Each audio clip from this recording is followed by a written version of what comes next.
G'day, I'm Dr. Tim Carey. I'm a controller, and so are you. Control matters. This short story is called 5 Facts That Can Help You Be More Content. Fact number 1. Contentment occurs when there is very little difference between the way things are and the way we want things to be. The core business of life is to make sure the way we experience the world matches up to the way we want to experience it. Making things be the way we want them to be is what we do all day, every day, from before our first breath until our last. This fundamental idea applies to simple, short-term things such as getting the cup of coffee we want, driving our car at the speed we prefer, and it also applies to more complicated, longer-term things such as building the family life we want or creating the sense of meaning and purpose we want.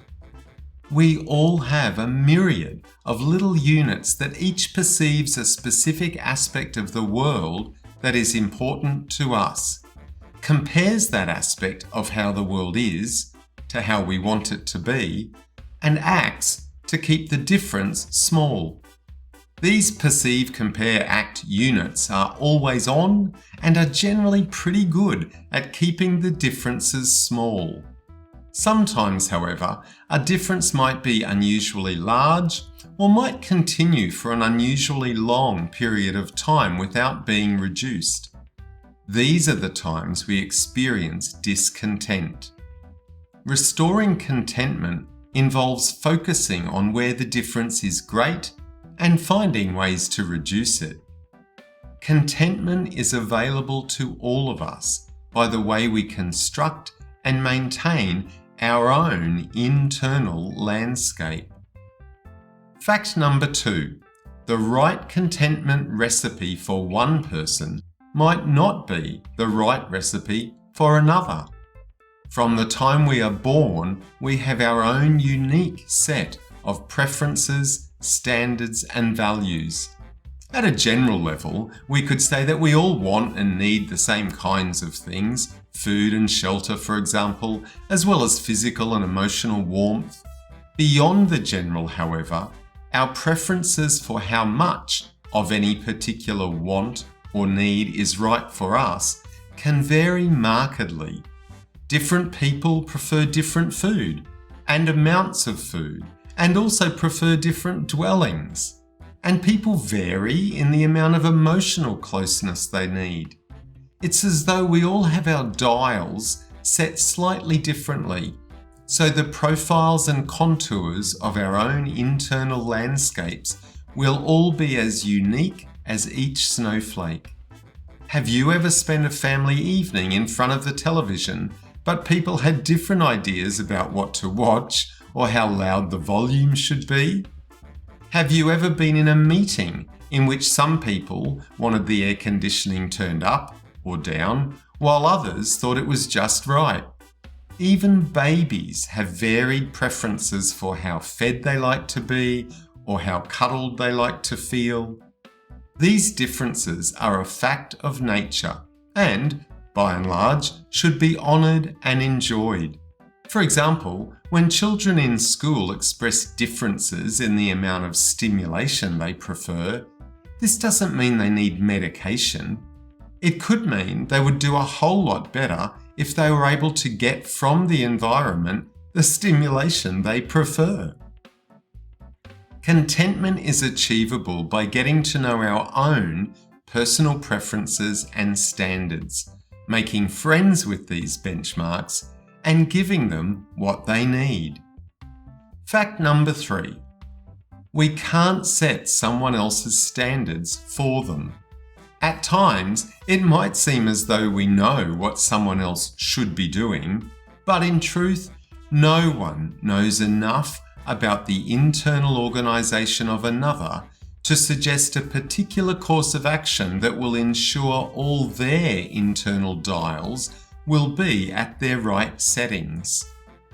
People can offer advice and suggestions, but it is only the individual who can tell if any particular strategy has the desired effect. In some ways, it would be much simpler if we could just reach in and make the adjustments we thought were necessary, but this is impossible.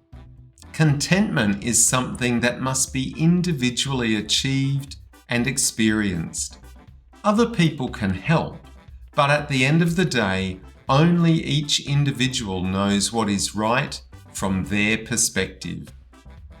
By and large, when people are discontent, they need time, support, and encouragement to get back to the path they were on. Contentment occurs when people find the combination of standards, goals, and attitudes that are right for them. Fact number 4. The goals we set will have a large bearing on how achievable and lasting contentment is. All of our internal standards, references, and benchmarks could be thought of as goals. The temperature we keep our body at is a goal. Arriving to work on time is a goal.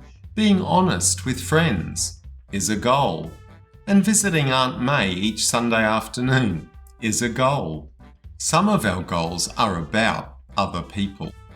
If the goals we set for other people don't take into account the fact that those other people also have their own goals, which could be different from what we have in mind, problems are likely to follow. A common source of discontent is when other people don't conform to the goals we have for them. I might have a goal for how tidy my son should keep his room, but if tidying up his room interferes with goals that he has, like listening to music or catching up with friends or spending time on the computer, he'll likely object in various ways. His priority is to achieve his goals, not mine, just as my priority is achieving my goals, not his. In fact, even people who spend great amounts of time helping others or working tirelessly for charity are doing these things to satisfy their own goals about the type of person they want to be. Helping another person means helping them achieve their goals. Contentment is easier to achieve and maintain when realizing our goals does not require that we interfere with the goals of others.